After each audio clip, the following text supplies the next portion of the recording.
Good morning. Good morning to all the members present here and virtually. I extend a hearty welcome to all of you present here for one-day seminar on bank branch audit. I would also extend a hearty welcome to our chief guest of the day, Shri Girish Kousgi, sir. I would now request our chairman, Srinivasa T, to escort the chief guest on to the dais and welcome with a floral bouquet.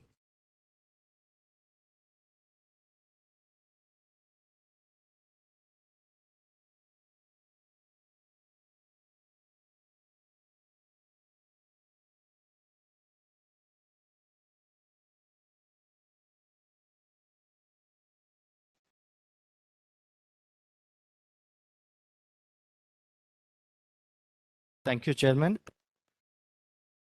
Now I would request our SIRC member, Geeta Abhi Madam, to, to escort our first speaker of the day, Mr. Dhananjay Gokhale, to the dais and welcome him with the floral bouquet.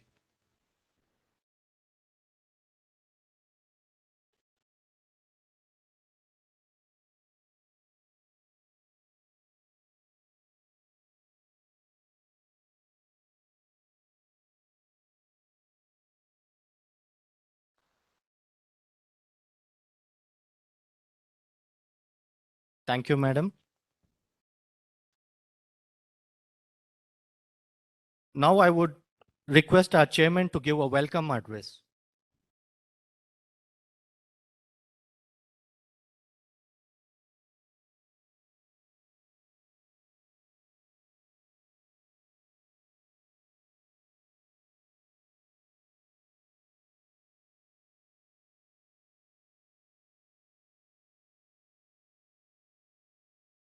Senior banker, MD, Managing Director and Executive Officer of Canfin Homes, Shri Girish Kousgi sir. Speaker of the day, Dhananjay Gokhale sir. SIRC member, Geeta AB. Our Secretary, Pramod Haragade. Managing Committee members, those who physically present and virtually. And I also acknowledge our second session speaker, Ismail Sonawala sir, MC members, and I also acknowledge the presence of Prashant sir from Canfin Homes. Ladies and gentlemen, happy morning to you all. It's our pleasure to have Girish Kousgi sir, even in his busy schedule. When I met him in his office, I requested to come as a chief guest. I know all the bankers, for that matter, there will be hectic schedule till the completion of the audits. When I said, he immediately agreed for our request. In this, our Prashant Lavi sir also, Mohan Lavi sir also helped me. Thank you, sir. I welcome you once again.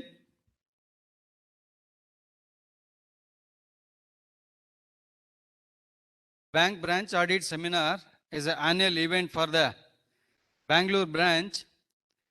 We will be conducting this program every year during March to assist our members to get equipped with their branch audit, going to start on 1st April. As you all know, banks are the backbone of any growth of the country. It plays a pivotal role in social economic development of any country. Now any schemes to be reached to the members, citizens of India, and so many other things, banks are dependent. And the India is a fast growing country, expected to reach 5 trillion. Imagine the growth of the banks and the services is required. And also, banks are adopting majorly lot of technical this thing in their service. There was a time that for every need we used to need to enter the bank for any services. Now services in the palm, they can operate in their mobile sitting on their office, then they can use the services. Bank has reached the citizens to their offices and home. Lot of online transaction is happening. Equally, there is a risk also is there. Lot of verification audits is required. This has been well managed and assisted to the banks by our eminent members when discharging the service as auditors of those banks. Various kinds of audits is happening. Even in that aspect also, bank also adopting new technologies. For that, even the banks are also planning to have a blockchain concept and make more secured their services and transaction to give a best service to their customers. Indian banks are considered more secured in the last decades because of stringent provisions, classifications and regulation and monitored by the RBI. Even Western countries were failed to deliver their this thing. They failed, but Indian banks has been sustained because of their stringent norms and provisions of this thing. Even to some extent, even chartered accountants have contributed major to assist in bank in their growth. Every year we conduct this audit session, calling our eminent and expert speakers across the country, make our members to get equipped with the changes happening year on year and to give their best service to the assignments they have taken.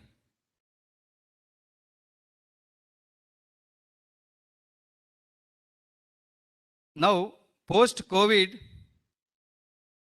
members are still accustomed to attend CP studies on virtual. That's why we are seeing a small number in physical. Majority of the members are still virtual. Earlier, when you used to conduct bank branch audit, minimum 400, 500 members used to attend. But because of the technology, there is a plus, there is a minus also. When we conduct, we expect a lot of members to present in physical. But members feel comfortable using virtual. That's why they opted many of the members virtually. They are attending our session. Anyway, we have conducted, we are having 4 sessions covering all the aspects of a bank branch audit after interaction with our speakers. So it will help you to deliver and upgrade your knowledge on bank audits and deliver your service efficiently. With this, I once again welcome you all for this one-day bank branch audit seminar. Happy learning to you all. Over to him. Thank you.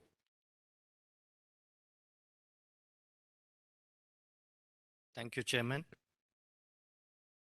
Now I would like to call upon CA Shripad Bhatt to introduce our chief guest.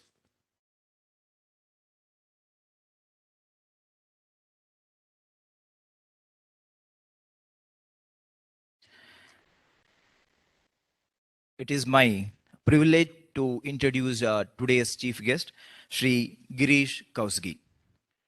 Shri Girish Kousgi is a banking professional with 24 plus years of experience. He is currently the managing director and CEO of Canfin Homes Limited.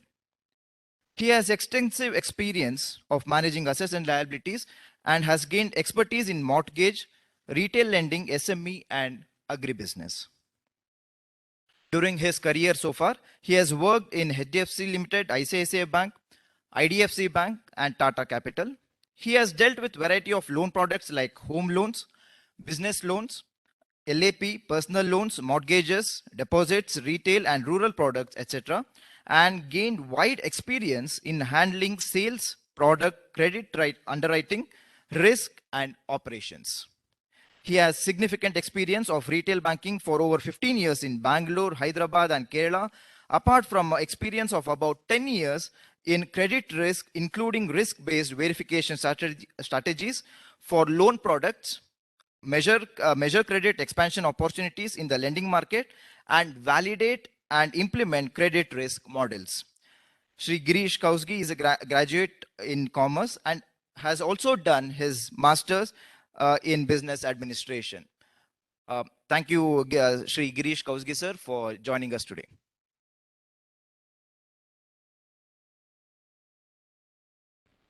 Thank you, Shripad, for the wonderful introduction.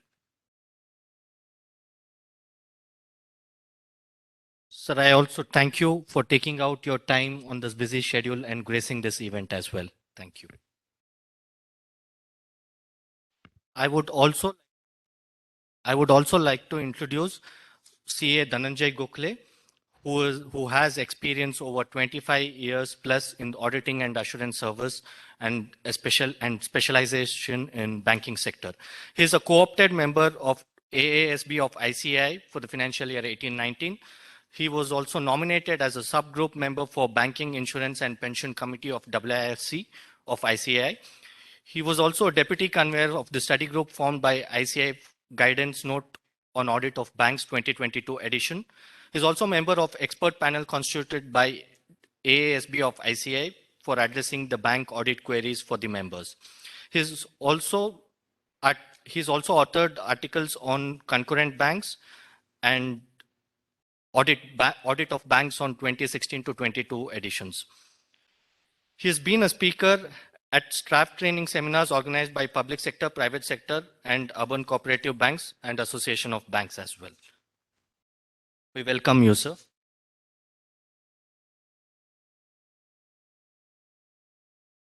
We shall inaugurate the seminar by lighting of the lamp as a symbol of enlightenment.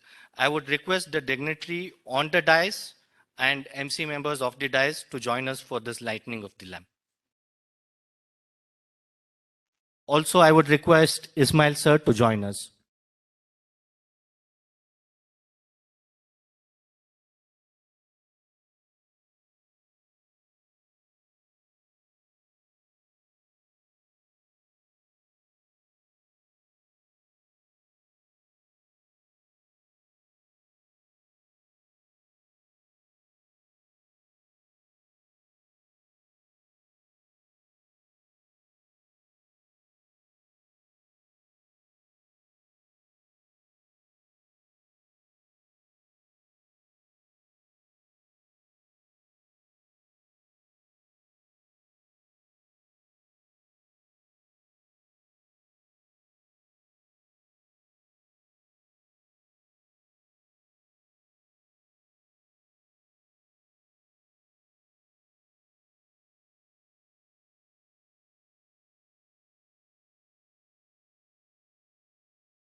य एष सुप्तेषु जागृति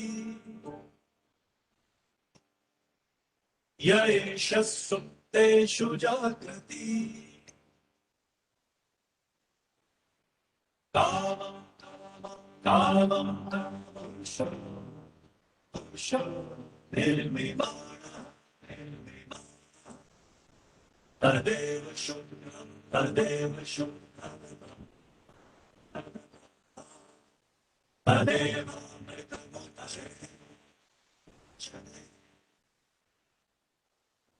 तस्मिन् लोकः अस्मिन् लोकः शतः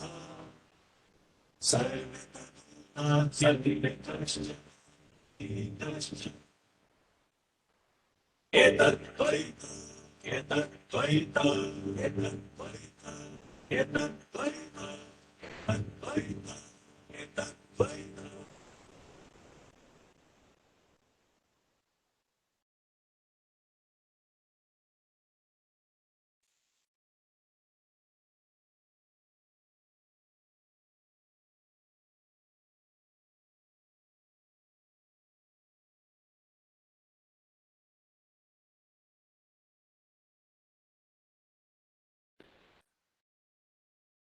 Thank you, everyone.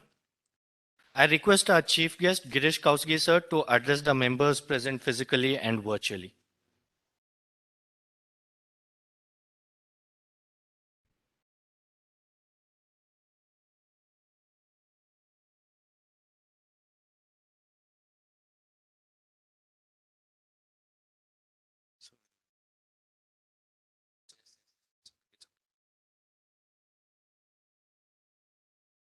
Shri Srinivasa, Chairman, Bangalore Chapter, SARC, Shri Pramod Hegde, Secretary, Madam Geeta, Regional Council Member, Shri Dhananjay Gokhale, eminent speaker from Mumbai, right? Yeah. Madam Divya, and all the participants, all eminent leaders sitting here today for the branch audit. I'm extremely honored to be amongst you, the most, I would say, financial wizard. The entire team is sitting over here, and chartered accountants have been instrumental in the growth of our economy in last many decades. If we look at our country today, we are the fifth in terms of market capitalization.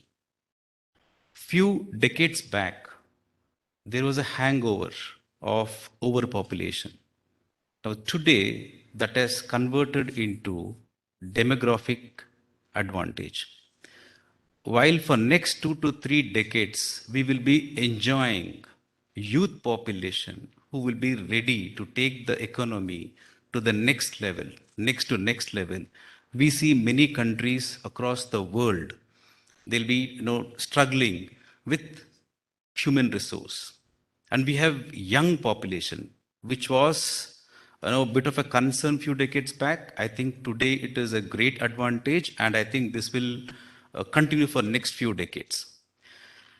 So whatever we say, I think there is always pro as well as con. I think in this case, at this point in time, we have a great future.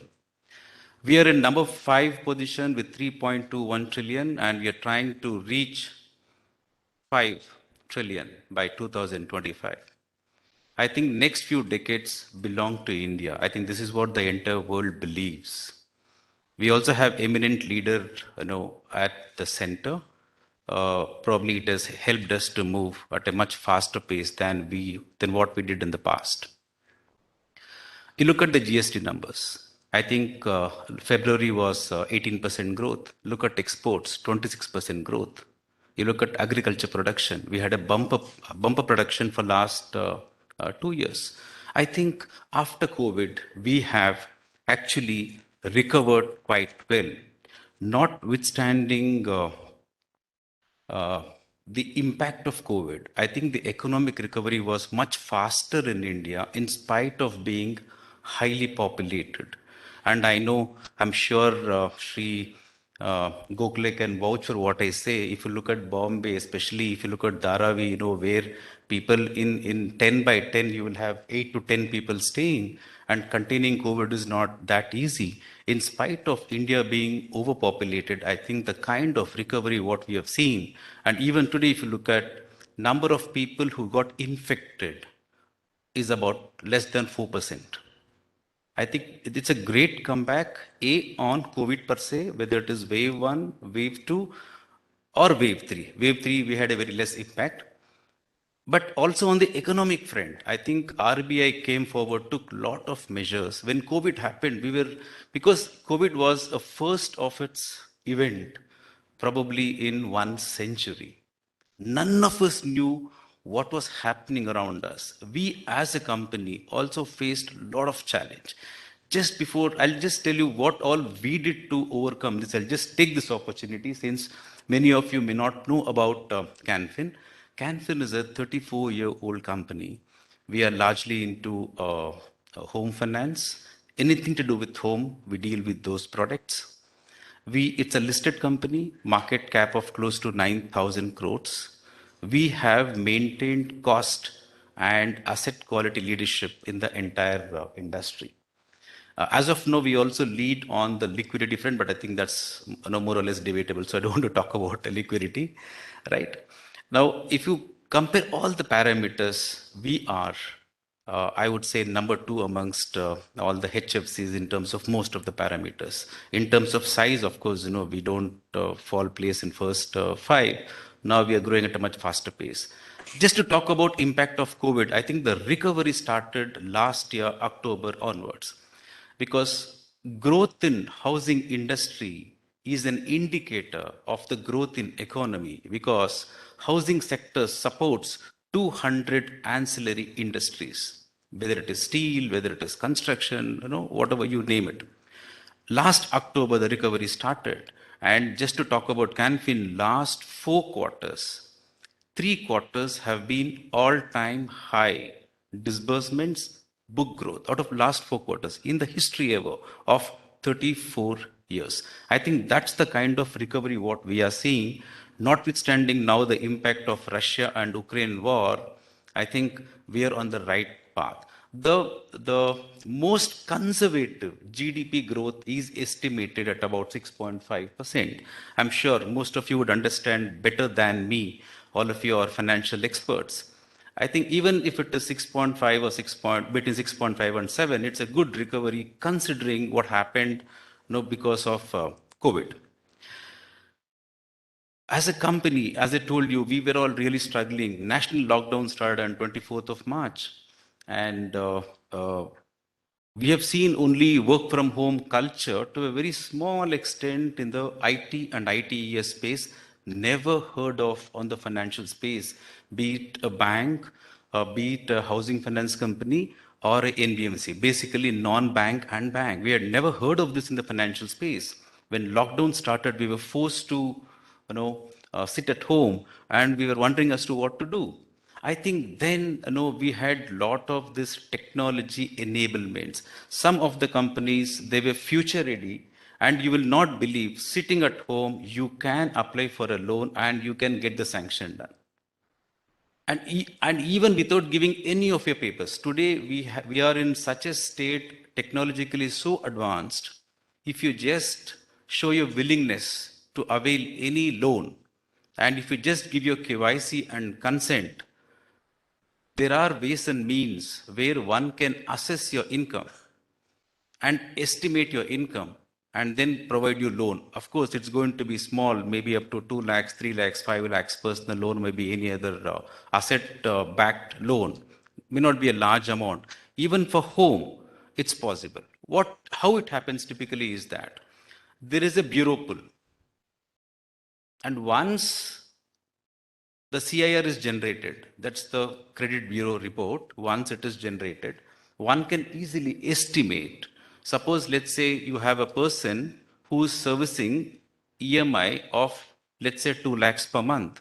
So you can easily assume if a person can service 2 lakhs installments in a month, his or her income should be at least 3.5 lakhs or 4 lakhs. So then they estimate if the income is 4 lakhs, how much personal loan can I give? Or how much home loan can I give? Or if I'm giving a credit card, how much limit can I give to this person? I think this was probably not encouraged till COVID happened, and lot of companies did try out this, but many couldn't really succeed in implementation, right? And as Mr. Srinivasa told, that there are a lot of risks also involved in the entire digital journey. But this digital journey came into limelight when COVID started, because business can't stop. Even though there was national lockdown for about more than a month's time, business can't stop, and all the future ready, all the good companies, they did try and, do whatever business which was possible by adopting new technology and digital. So, for example, today you walk into a Chroma store. You walk into a Chroma store, you want to buy a laptop. Laptop costs 1.5 lakhs. All you have to do is that just give your KYC, give your PAN card, give your Aadhaar card. And you'll not believe, within 2 minutes, there is an alert which says that so and so is eligible for 2 lakhs. How that happens? It's because of bureau pull. If you have, and there is also alternate data. For example, you would have made foreign trips, you would have made domestic trips. So whenever you travel, what is the kind of spends you do, the type of hotels you stay, the type of locations you choose, the mode of transport you choose. Based on that, they do a profile mapping, and because that is alternate income, does not get reflected anywhere. And based on that, they would assess what could be your income. For example, on a let's say on a domestic trip, you spend 5 lakhs for 4 people. One can easily know what is your profile, and they can estimate what could be your income. They would corroborate this with either an estimation of income or estimation of obligation through the CIR, and then give you a pre-approved or actual approval. Now, this actually caught up. Why I'm saying this is that when COVID started, none of us knew what to do. And this is something which can easily be adopted by companies, basically which are into non-bank, especially NBFCs. It was difficult for housing finance companies. So what we did was we tried to engage with the customers and get them to understand, because we had moratorium, because when COVID started, corporate was very low, corporate loans were not taking off, SME was not taking off, there was standstill in MSME business because mobility of people was constrained. So we have very well adapted in terms of what we need to do when COVID started. We adopted COVID appropriate behavior. I think the numbers talks for itself considering our population and where we stand in the entire universe. Now, as we are coming out of this, now we have one more issue, Russia and Ukraine. I think we have to wait and watch as to how it's going to impact. I think there are several reports which talks about the impact because of this war, especially on crude and energy prices. But I think there is an alternate view which says that this can be easily managed. We can weather this storm. Whatever said and done, whether if there is impact because of this war, this impact is going to be most of the countries. And we are in a better position to grow because next few decades will be growing at a very, very fast pace. When we are growing, there has to be proper checks and balances.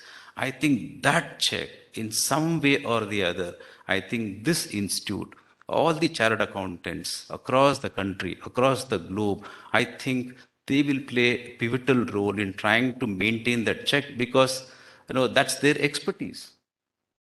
They have contributed very well to our growth till now. Even now, if you see, there is not even a single bank in our country, not even a single NBFC in our country, not even a single, I'm talking about financial space, it could be applicable to manufacturing, service sector, any sector, I'm just saying.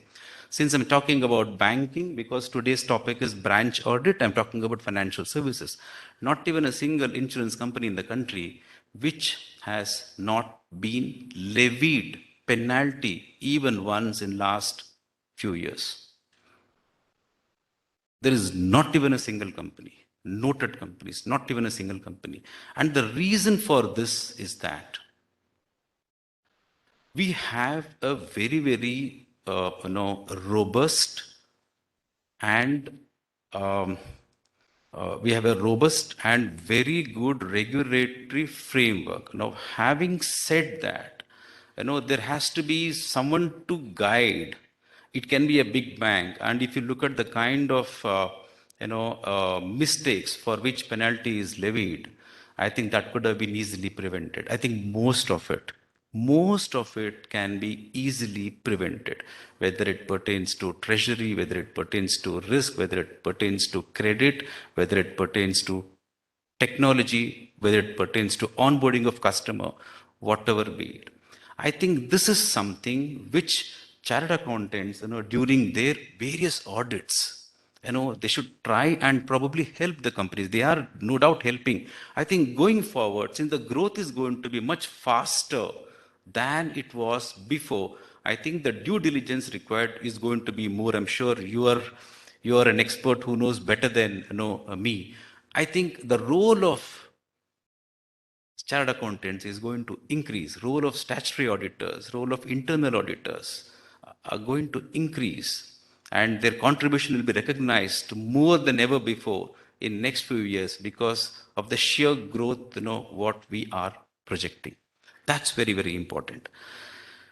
Now, in terms of training, it's extremely important. Training is required for everyone because we have to hone our skills. If we don't hone our skills, obviously we will be trying to work on what knowledge we have gained, maybe years back and try to work based on that.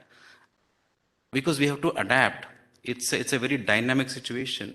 What we're going to do next month, you can't decide today. After 5 days, you will realize that something more needs to be done, something different needs to be done, and you have to change course and then move on. I think that is what we have seen till now.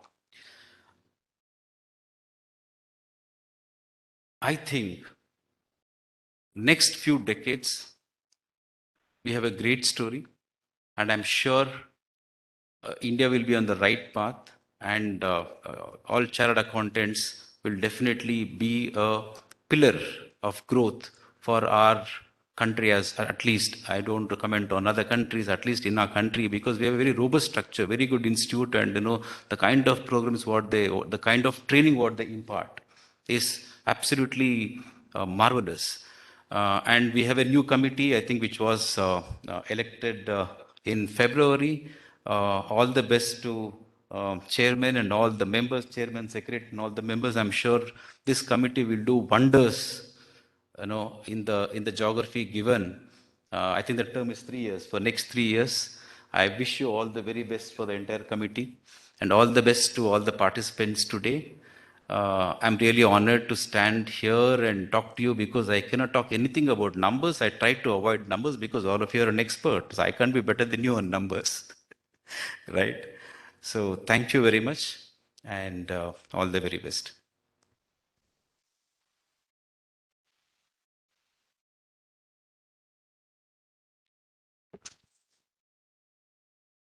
Thank you, sir. Thank you for your insights and also especially appreciating our members on this dais. Now I request our SISC member, Geeta Madam, to give a welcome.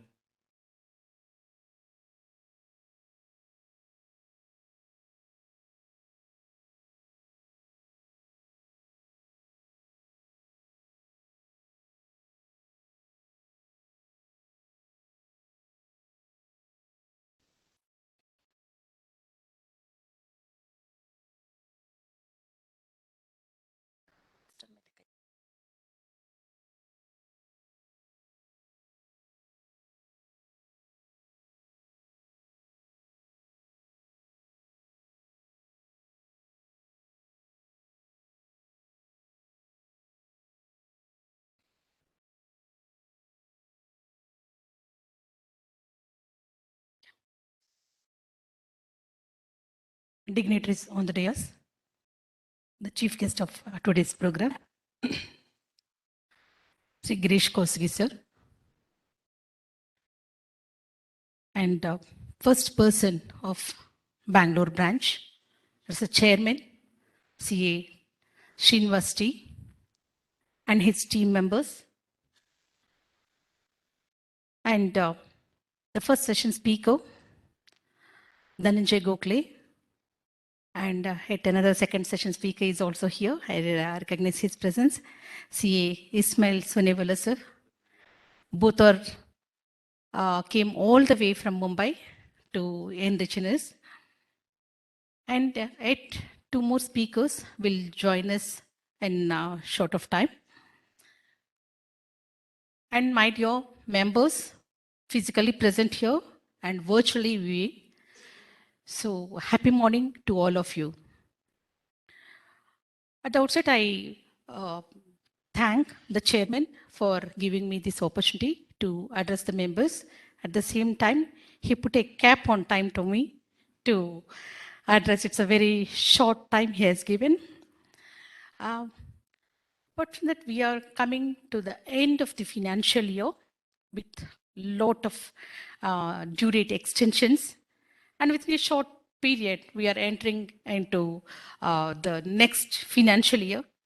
And usually, most of the practicing CAs start their financial year with bank audits. And as we all know that bank audit is a very significant role. And this seminar would focus more on important subjects and on which our eminent resource persons will enrich us and they throw on light on the issues that help our members to perform their audit in a better way. As a bank auditors, we play a larger role in protecting public interest, and even though most of the things were centralized and system driven, manual checking and verification of the auditor is most important and to protect the public money at large, especially due to pandemic and COVID last couple of years, few provisions were relaxed and it took a toll on NPA provisions too. And moreover, due to lockdowns, audits were permitted to be done remotely. And if we personally visit branches, we experienced the routine answers. The staff were on rotation, they were not available, and they have to close the bank before the lockdown timings, and red zone, orange zone.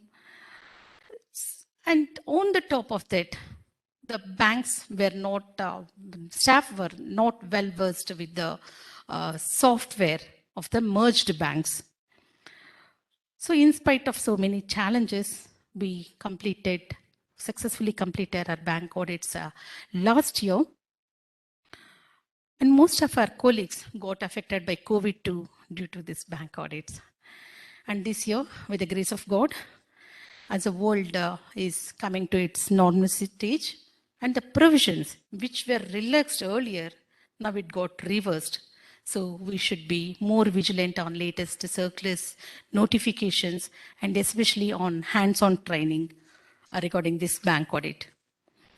When it comes to bank branch audit, empanelment, allotment, we often, as members of SARC, we often receive a lot of queries from members. Just I would like to throw light on that, a couple of points. Because I was a member of PDC committee, and that time then chairman of PDC, C.A. Chinnamastan Talakaila, now he is a SARC chairman. So we formed one committee and sent recommendations to HO to incorporate for the preparation of the software.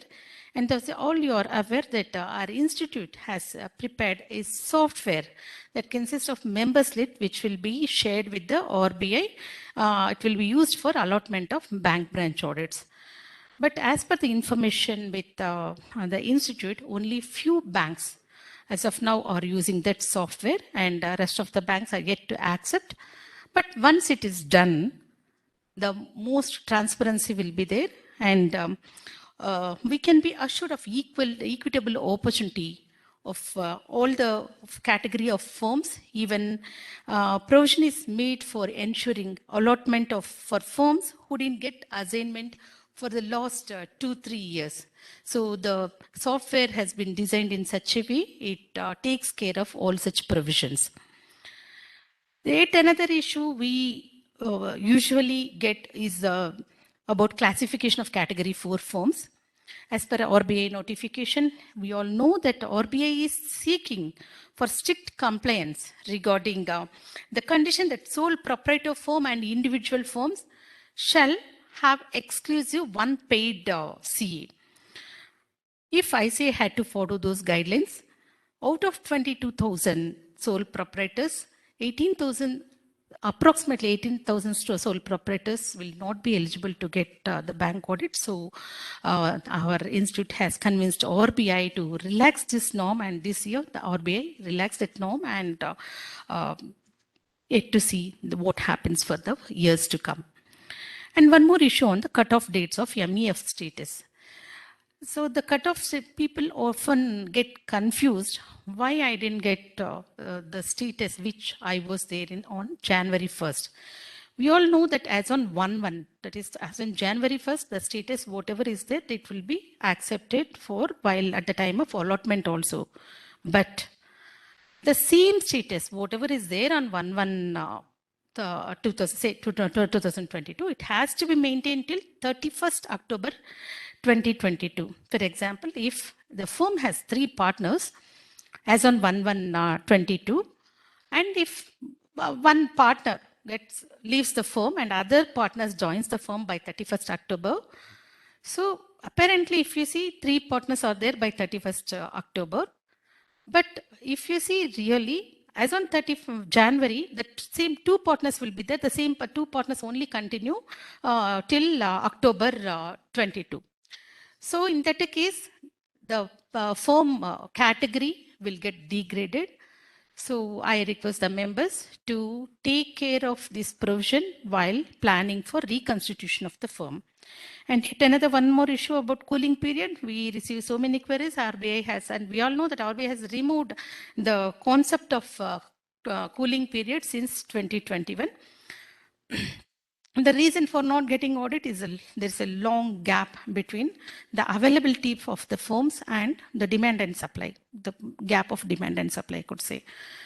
And yet another initiative we have taken from our SIRC is about the articles, campus placement of article students. This is the first initiative taken by SIRC, and it was really appreciated well by members. 110 firms got registered and 114 students got enrolled. The students were less, of course, but this is the first time we were doing, and we thought of continuing this at regular intervals. We are planning to launch this program. So with this very brief note, I wish all the participants present here physically and virtually all the best for your bank audit, and have a happy learning experience. Thank you.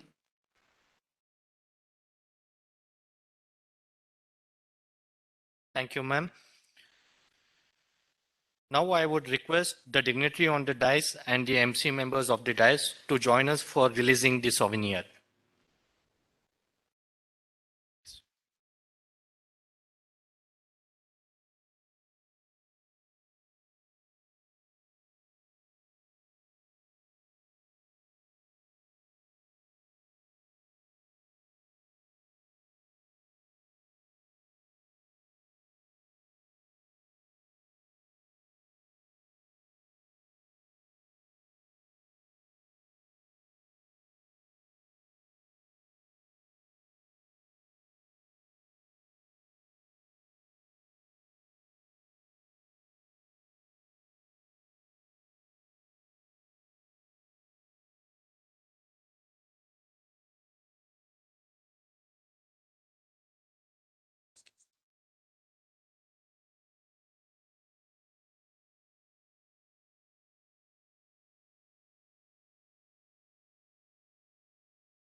Thank you.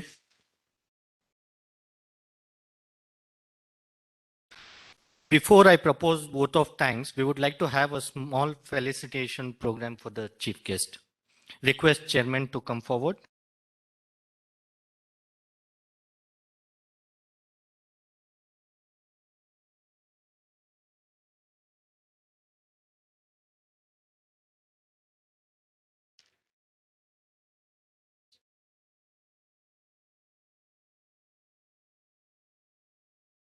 I request even MC members to come on the dais.